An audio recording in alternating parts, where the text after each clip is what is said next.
တိုင်းမသိသေးတဲ့သူ့ဘာရဲ့ကျမ်းမာရေးအခြေအနေကိုအားလုံးသိအောင်ပြောပြလာတဲ့ရွှေမုံရည်လူပညာလုပ်ငန်းတွေလုံးလုံးမရတဲ့အထိကိုစိုးဝါနေတဲ့သူ့ဘာရဲ့ကျမ်းမာရေးအခြေအနေကိုပြောပြလာတာတရုတ်ဆောင်မင်းသမီးလေးရွှေမုံရည်ပါ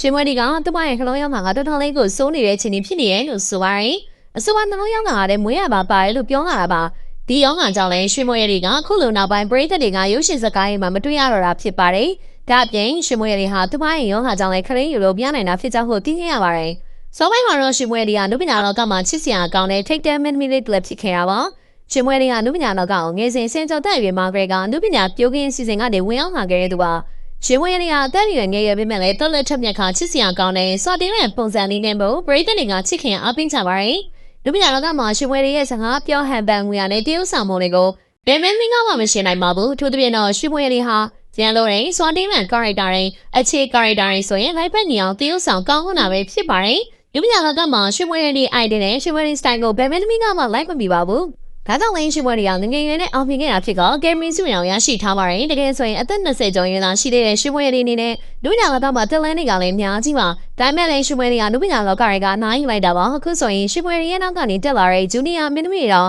ထိတ်တန့်မင်းသမီးကြီးဖြစ်ကုန်ပါပြီ။စောပိုင်းမှာတော့လူတွေကရွှေမွေရည်ကရွှေထုနဲ့လက်ထပ်လိုက်လို့လူပညာလုံးဘလို့တော်တာလို့ထင်နေပါတယ်။ဒါပေမဲ့တကယ်တမ်းမှာတော့ရွှေမွေရည်ကသူ့ဘာရဲ့ရောဂါကြောင့်နိုင်ယူနေတာဖြစ်ကြောင်းပရိသတ်တွေကိုသိပေးလာတာပါ။ရွှေမွေရည်ကသူ့ဘာရဲ့နှလုံးကမွေးရပါမကောင်းတာဖြစ်ပြီးငယ်စဉ်ကတည်းကနှလုံးရောဂါဖြစ်နေတယ်လို့ဆိုပါတယ်။အဲဒါမဲ့စောကြီးတွေကနေနှုတ်တွေကိုကဲ့တဲ့နေတာလုပ်ရတယ်လို့ရွှေမွေရည်ကတနာစပွဲရင်ဖွင့်လာတာပါ။ဒါအပြင်ရွှေမွေရည်ကငယ်စဉ်ကဆိုရင်ရှူတင်ရိုက်ခွင့်နေမှာမကြခဏမိုးလေတော့စင်းသွင်းတက်လက်နဲ့အလုံးလုံးခဲ့ရတယ်လို့ဆိုပါတယ်။အခုချိန်မှာလည်းနှလုံးရောဂါဆိုင်ရောဂါတွေကြောင့်သူမအနေနဲ့လူပညာလုပ်တွေကိုကန့်တက်နေတာလုပ်နေရကြောင်းရွှေမွေရည်ကရင်ဖွင့်လာပါတယ်။ဒါပေမဲ့အခုခန်းတာကရွှေမွေရည်ရဲ့ခင်မုံရွှေထူးဟာသူမအောင်လိုလေးသိမရှိဘူးစိုက်တယ်လို့ဆိုပါတယ်။ဒါကြောင့်လည်းသူမနေတဲ့ခင်မွန်းတဲ့ချစ်ကိုခံရလို့အခုလိုနှလုံးရောဂါကြားရကနေကျမ်းမအောင်တောက်ခံထားခဲ့ရဖြစ်ပါတယ်။ရွှေထူးနဲ့ရွှေမွေရည်တို့ဟာစောပိုင်းမှာတော့ပရိသတ်တွေကအမြင်မကြည့်တဲ့ဇုံဘက်တွေဖြစ်ခဲ့ပေမဲ့